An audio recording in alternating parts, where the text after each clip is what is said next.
Awal 2025 dibuka dengan peluncuran program makan bergizi gratis sebagai salah satu janji besar pemerintah dalam memenuhi kebutuhan gizi masyarakat. Namun, di saat yang sama, bencana banjir dan longsor melanda Pekalongan, Jawa Tengah. Hujan deras memicu tanah bergerak, merusak pemukiman, dan menelan korban jiwa. Tahun baru dimulai dengan harapan sekaligus duka. Pemerintah sempat buat aturan yang melarang penjualan LPG 3 kg di penjual eceran. Kebijakan ini berdampak cepat membuat gas melon langka, antrean panjang muncul di banyak daerah, dan harga melonjak. Kebijakan energi kembali jadi sorotan publik.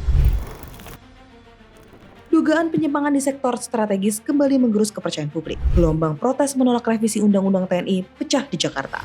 Aktivis dan mahasiswa menyuarakan kekhawatiran atas masa depan demokrasi. Sebuah tragedi kemanusiaan terjadi di Yahukimo, Papua Pegunungan. Kelompok bersenjata dilaporkan menyerang warga penambang emas. Sedikitnya 15 orang meninggal. Peristiwa ini kembali membuka luka lama konflik bersenjata di Papua. Sebuah kisah pilu datang dari Medan. Kasus hubungan sedarah kakak adik yang berujung dengan pembuangan bayi lewat ojek online mengguncang publik. Di waktu yang sama, protes nasional dengan tuntutan 17+8 menggema di berbagai kota. Rakyat menyuarakan keresahan sosial, ekonomi, dan politik.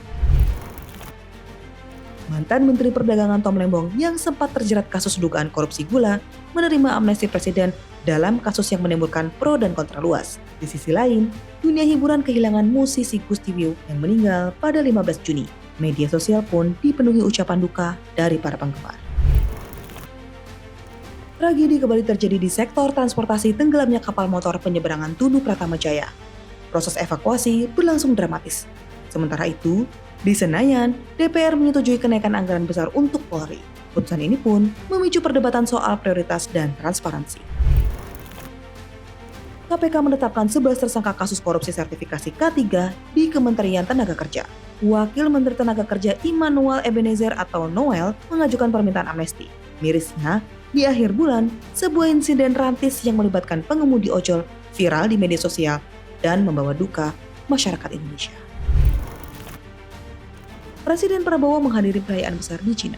Dalam negeri, kasus pengadaan Chromebook dan Google Cloud kembali menguat menyeret nama Nadiem Makarim. Menjelang pergantian bulan, tragedi kembali terjadi.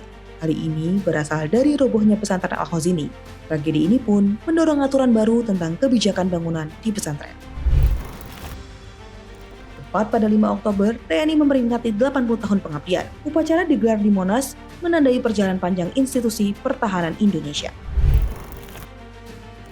Masyarakat geger dengan adanya ledakan di SMA Negeri 72 Jakarta. Sang pelaku, yang merupakan salah satu siswa, membuat keamanan sekolah kembali dipertanyakan. Tak lama setelahnya, publik diramaikan dengan kabar penemuan bahan bakar alternatif dari jerami yang dijuluki Bobby Bos, dan penemunya adalah warga Indonesia.